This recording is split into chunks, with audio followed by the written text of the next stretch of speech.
ശ്ലോമവാഹായൻ ഹാബിബായൻ വാത്സല്യ സഹോദരങ്ങളെ, കർത്താവിൻ്റെ പാപപരിഹാരപ്രദമാവുന്ന ബലിപീഠത്തിൽ നിന്ന് നിങ്ങൾ പ്രാപിച്ചിട്ടുള്ള യാത്രാഭക്ഷണത്തോടും അനുഗ്രഹങ്ങളോടും കൂടി പരിശുദ്ധവും മഹനീയമായ തൃത്വത്തിൻ്റെ കൃപയ്ക്കും അനുഗ്രഹങ്ങൾക്കുമായി നിങ്ങളെ സമർപ്പിച്ചിരിക്കുന്ന ഈ സമയം സമാധാനത്താലേ പോവുകയും ദൂരസ്ഥരും സമീപസ്ഥരും മരിച്ചുപോരും ജീവുള്ളവരും കർത്താവിൻ്റെ ജയമുള്ള സ്ലീബായാൽ രക്ഷിക്കപ്പെട്ടവരും പരിശുദ്ധ മാമോദീസായുടെ റൂഷ്മയാൽ മുദ്രയിടപ്പെട്ടവരുമേ ഈ തൃത്വം നിങ്ങളുടെ കടങ്ങൾ പരിഹരിക്കും, നിങ്ങളുടെ തെറ്റുകൾ ക്ഷമിക്കും, നിങ്ങളുടെ വിശ്വാസികളായ വാങ്ങിപ്പോയവരുടെ ആത്മാക്കൾക്ക് ആശ്വാസം നൽകുകയും ചെയ്യും.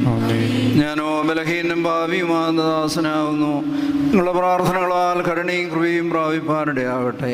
നിങ്ങൾ സന്തോഷിച്ച് ആനന്ദിച്ചുകൊണ്ട് സമാധാനത്താലേ പോവുകയും എന്നേക്കും ഞങ്ങൾക്ക് വേണ്ടി പ്രാർത്ഥിക്കുകയും ചെയ്യുകയും.